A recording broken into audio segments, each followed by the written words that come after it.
Crew report. Bioka is drunk. Surprise.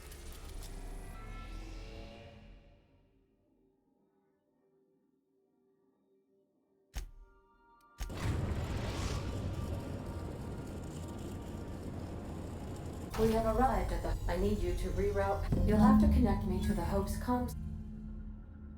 If your calculations are even or the sun. If you don't mind my saying, Captain, Minister Clark is lucky to have you on his side. Captain, I hope Dr. Wells has not dragged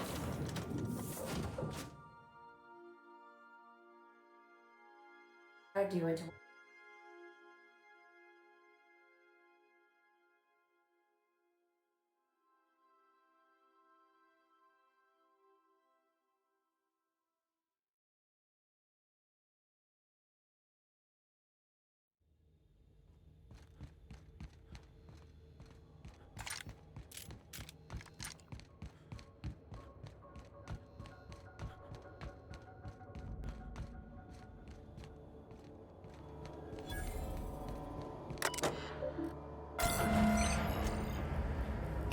Something about waking a derelict. Here they come!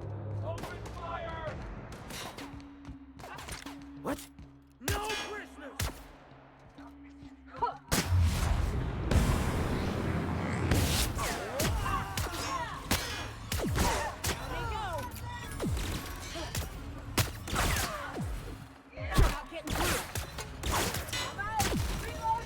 That does it.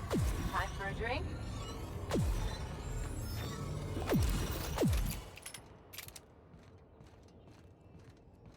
What was that? Here they come.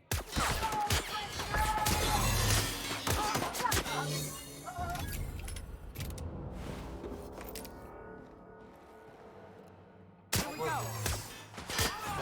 Down!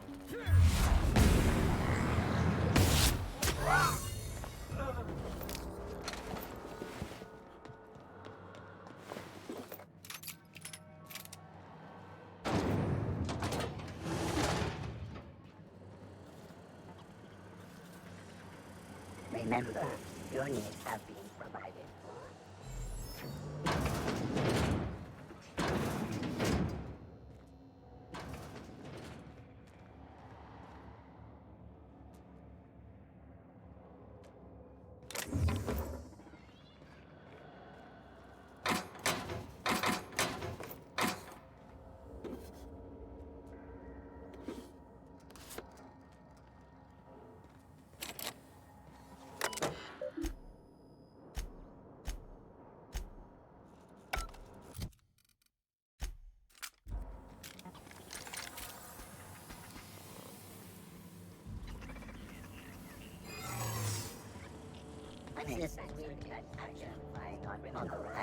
Error.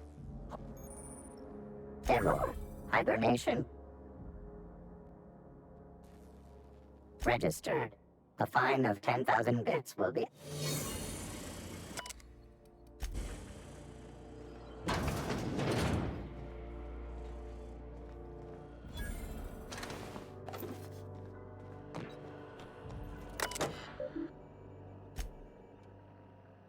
Poor bastards.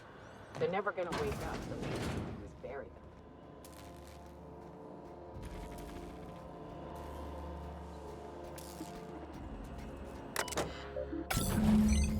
Can you hear me, Captain?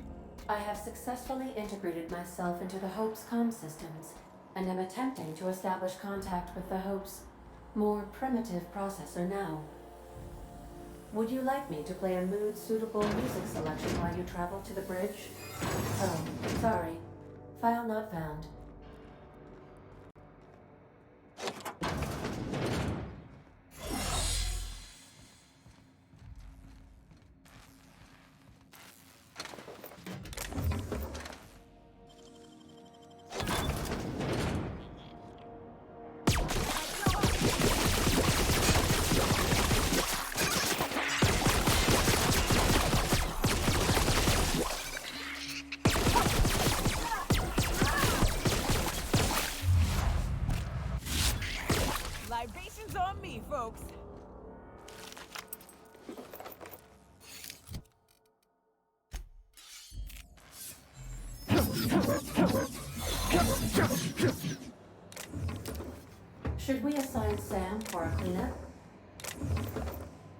That does it. I'm never ever getting in one of those pods.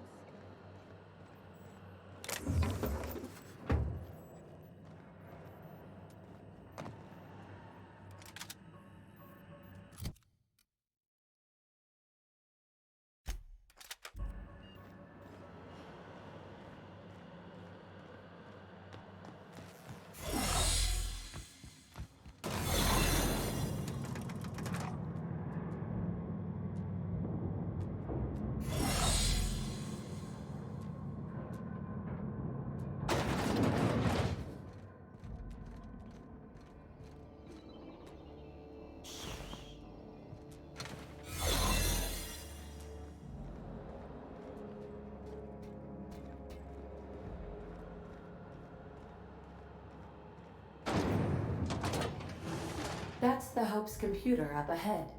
I'll admit, I am curious to wake him. Finally. The sooner we jump this ship, the sooner we can get back to solid ground. Heading back. I won't tell.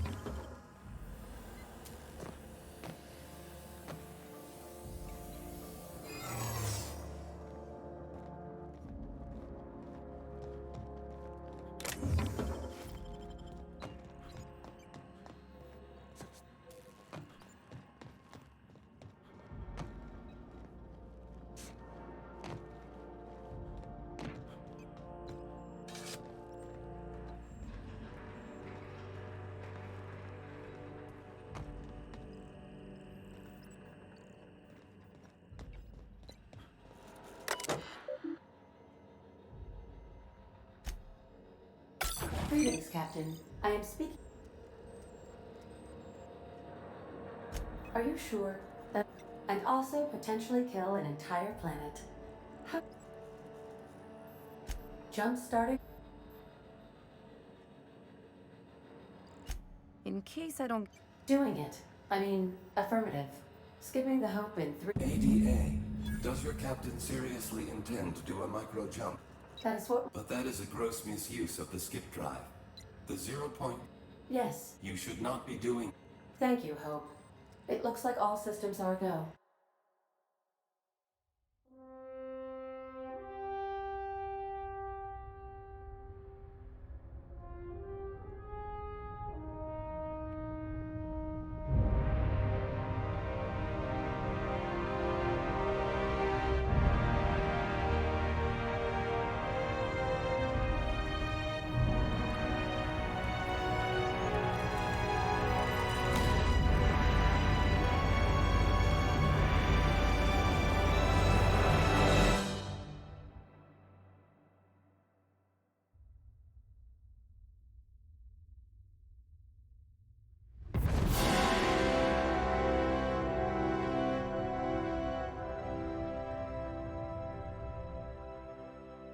Oh, good.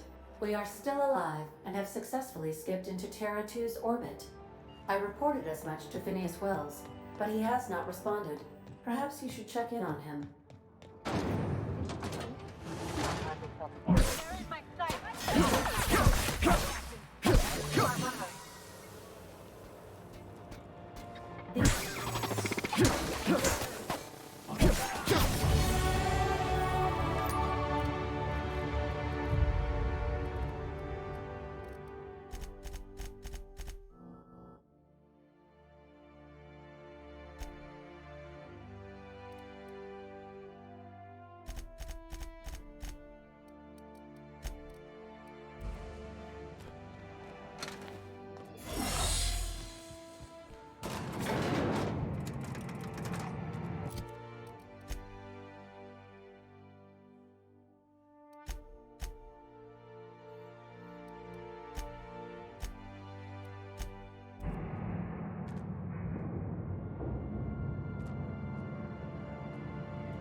Captain, I am Captain. The board is here. I can't stop them from getting me. The board. All their lackey. You fucking pigs! It would seem the recording captured some rather. How could. Goodbye.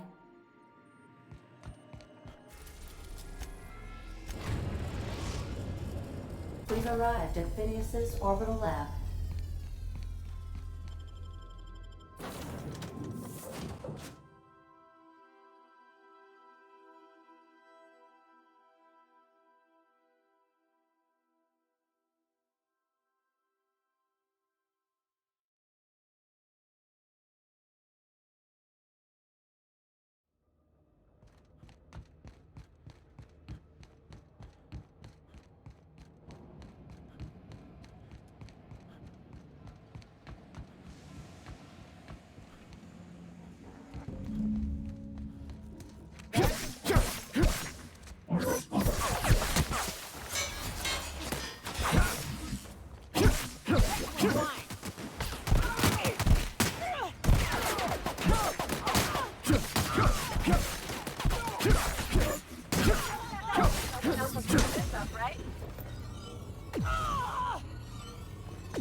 A reminder to all crew members. Captain, as it appears we may... I believe the crew would like...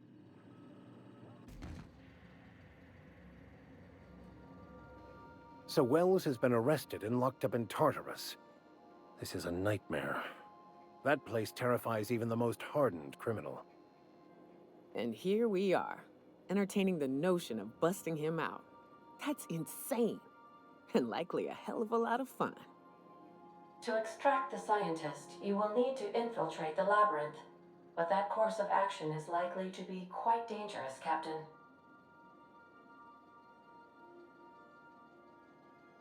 I am programmed to warn you whenever you exhibit inclinations toward risky behavior. Breaking into Tartarus will not be easy. Getting in is the simple part. It's getting out again that's the trouble. Trust me, I know. Let's just do it. Kick down some doors, grab Doc Wells, and cut a path out. We don't need a plan. We got guns. If you really mean to do this, you should see to your final affairs and close out any unfinished business.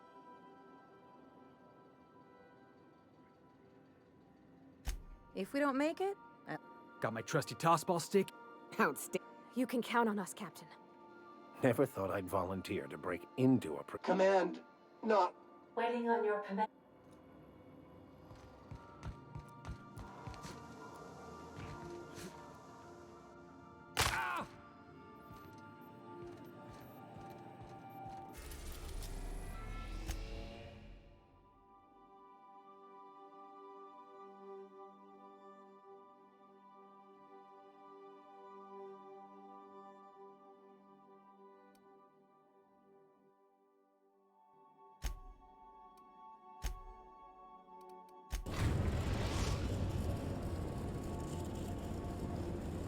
I am pleased to inform you that we have arrived at the labyrinth. Please be advised that electrical storms on the surface of Tartarus make... Oh, speak of the devil. Attention, unauthorized space. You are hereby confined to your docking platform until a ticket I wager it'll take a bit longer than it takes you to lose your patience and storm out of your ship. To be honest, that'd make my job a lot easier. You come out, we shoot you full of holes, and then everyone goes...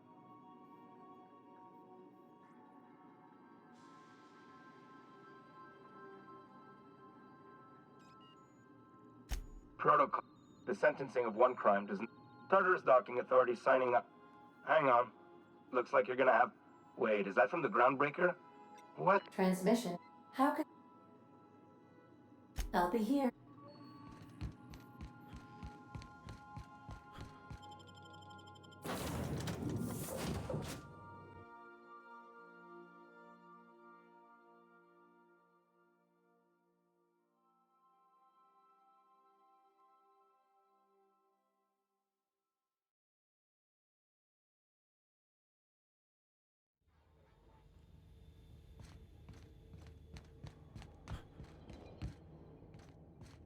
The captain did right by us. The board will never own Groundbreaker. Not while I breathe. Push on, Mardak.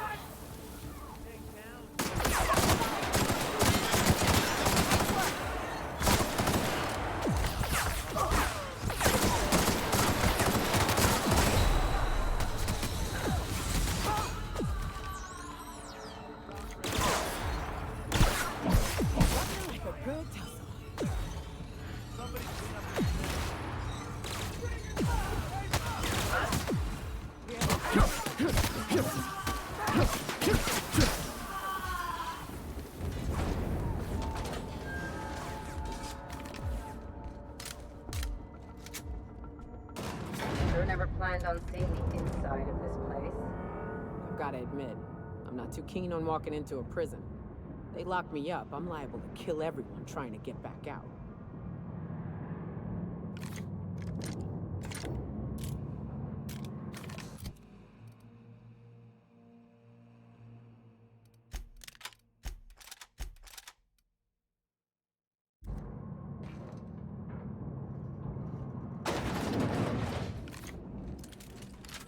Nice of them to leave us a few options.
That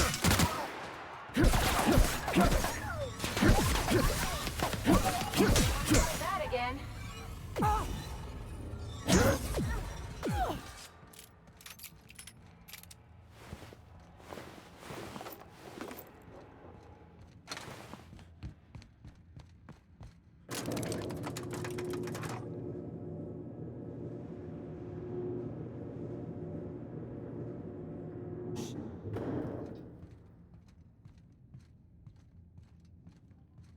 The captain's here.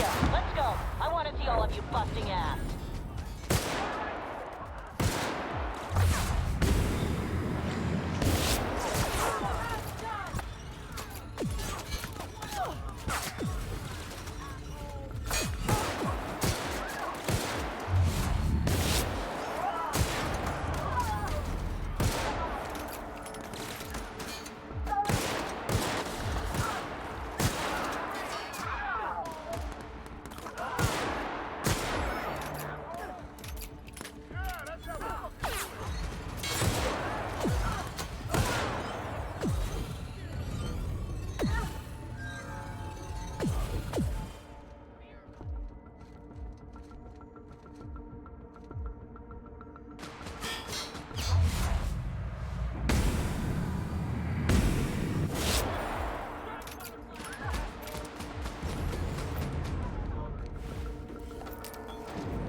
This is it, huh? Take a breath now, folks. Once we're up there, I suspect we ain't gonna have time to stop shooting.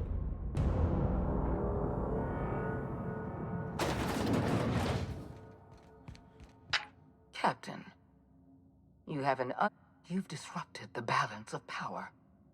You've upset. You have a flair for subtlety.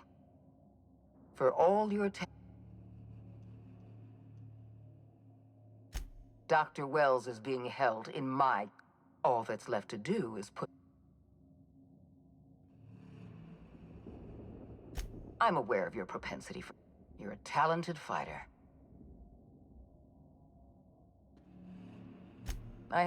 This prison is equipped with an auto... And don't worry, I will...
Why don't you just...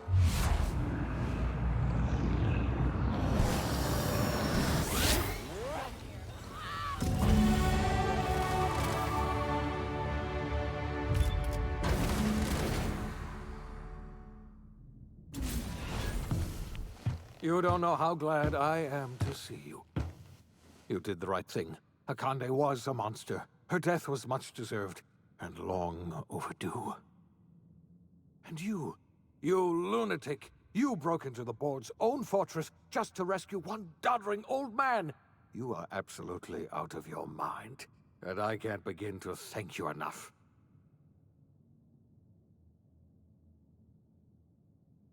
Ah, all in a day's work for you, huh? You've broken the board's stranglehold on this colony, and you saved my life. But there's still so much we have yet to accomplish. You and I are going to have to work harder than ever to save Halcyon. I'm afraid the situation is far worse than any of us ever anticipated. I would like nothing more than to celebrate this victory, but we have a serious problem on our hands. Earth has gone dark. We haven't received a single message in 3 years. There's been no communication, no signals, nothing. 2 years ago, the Earth's Directorate's frigate disappeared on their way back to Earth. We don't know what they discovered when they arrived, or if they arrived at all. They haven't exactly been hands-on around here anyway. So there's one less rubber stamp to worry about. Earth is humanity's home planet, Miss Fenhill.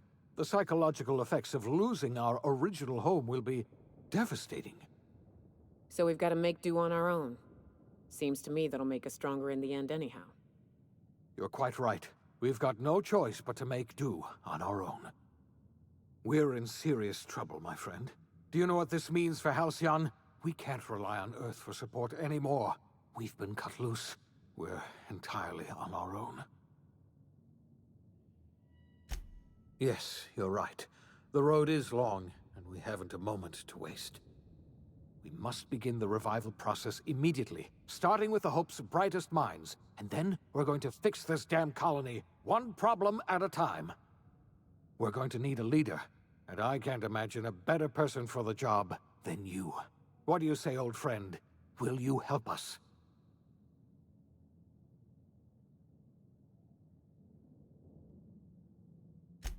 I can't tell you how glad I am to hear that. When I revived you, I thought we were going to save this colony all by ourselves. But I was wrong. We can't save Halcyon on our own. We're all going to have to pull together, somehow. We are not a colony anymore. Our last connection to Earth has been severed. I don't know if we'll survive, but we're going to have to try our best.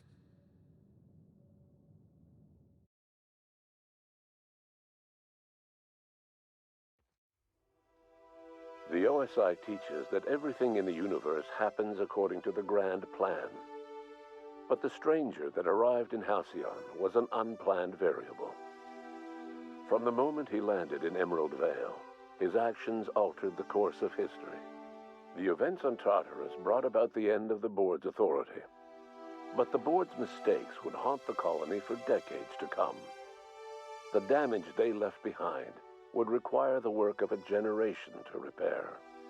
Dr. Phineas Wells began reviving a handful of the Hope's colonists. engineers, scientists, technicians, and intellectuals.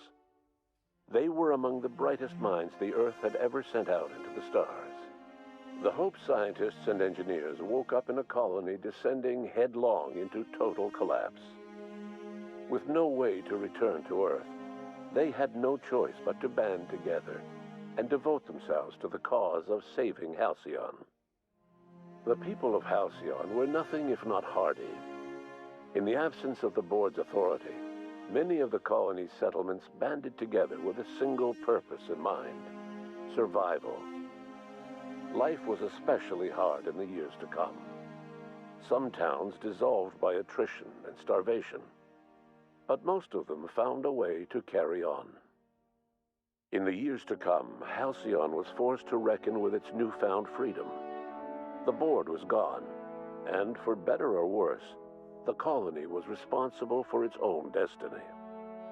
As the colony struggled to survive, the inspirational story of the Iconoclast spread like wildfire.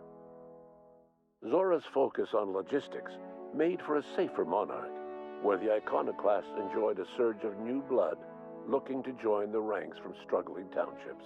Life on Monarch slowly improved from a desperate fight for survival to prosperous growth and more permanent strength.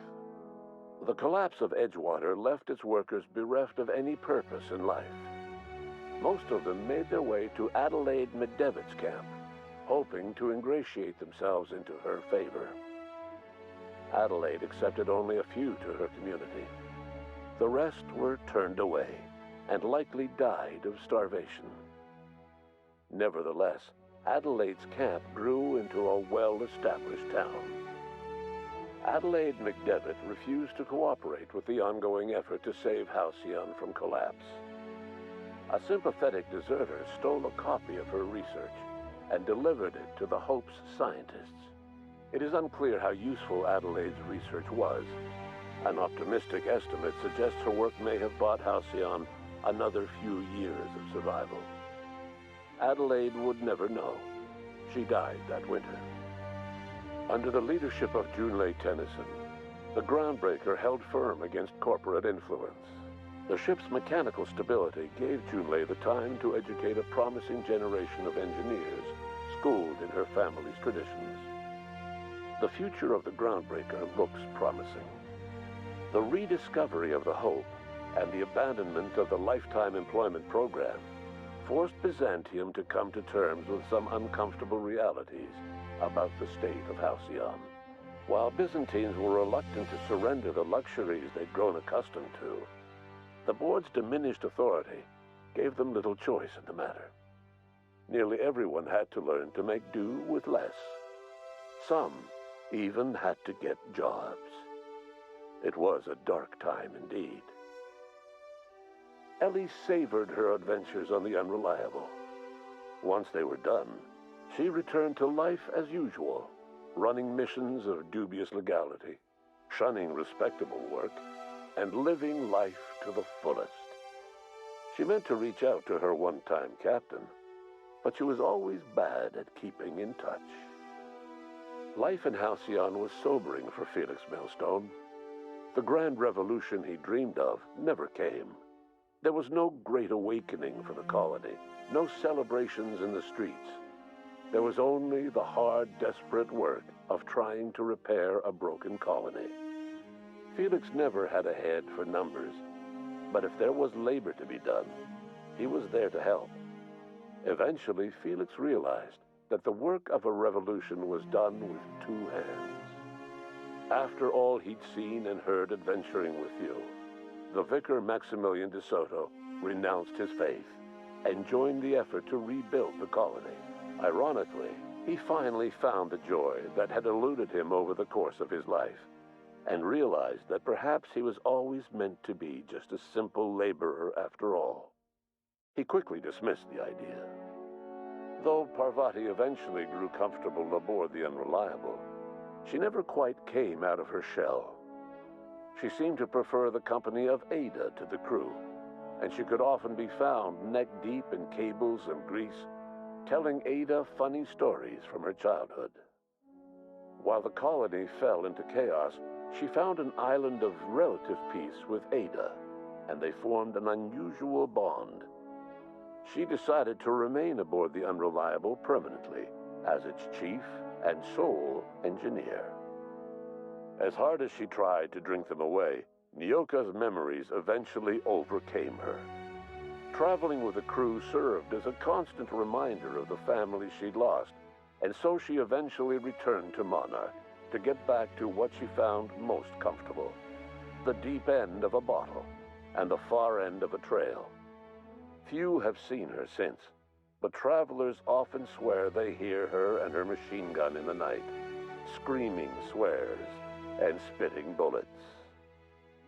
The SAM unit that accompanied you spread awareness of the product line's superior sanitation and maintenance capabilities across what was left of the colony. This led to a boost in SAM unit sales. Did you know that SAM units are the longest-lasting, toughest-acting cleaning solution in Halcyon? Minister Clark was released from house arrest, and his contact with you gave him a sense of renewed purpose and vigor. Once it became clear that no help would be coming from Earth, he threw his considerable efforts and talents into helping Halcyon manage the crisis before it. As for Dr. Phineas Wells, he spent his remaining years in his orbital lab. Though he was always haunted by the failures of his past, he was determined to make things right by building toward the future.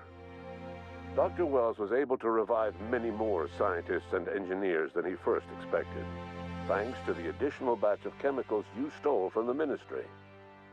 Wells never forgot about the human lives that were lost in acquiring these chemicals.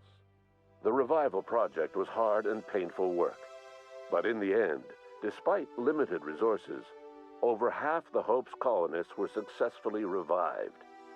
Even after Wells passed away, the Hope scientists and engineers worked night and day to pull Halcyon from the brink of collapse.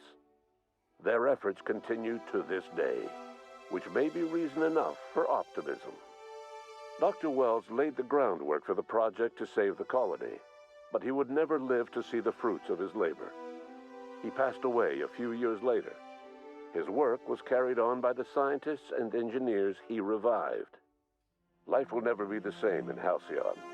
It is widely agreed that the colony has a chance of stabilizing within a generation, owing to the hard work and determination of the surviving colonists. Recovery is a distant goal, and the path is long and uncertain.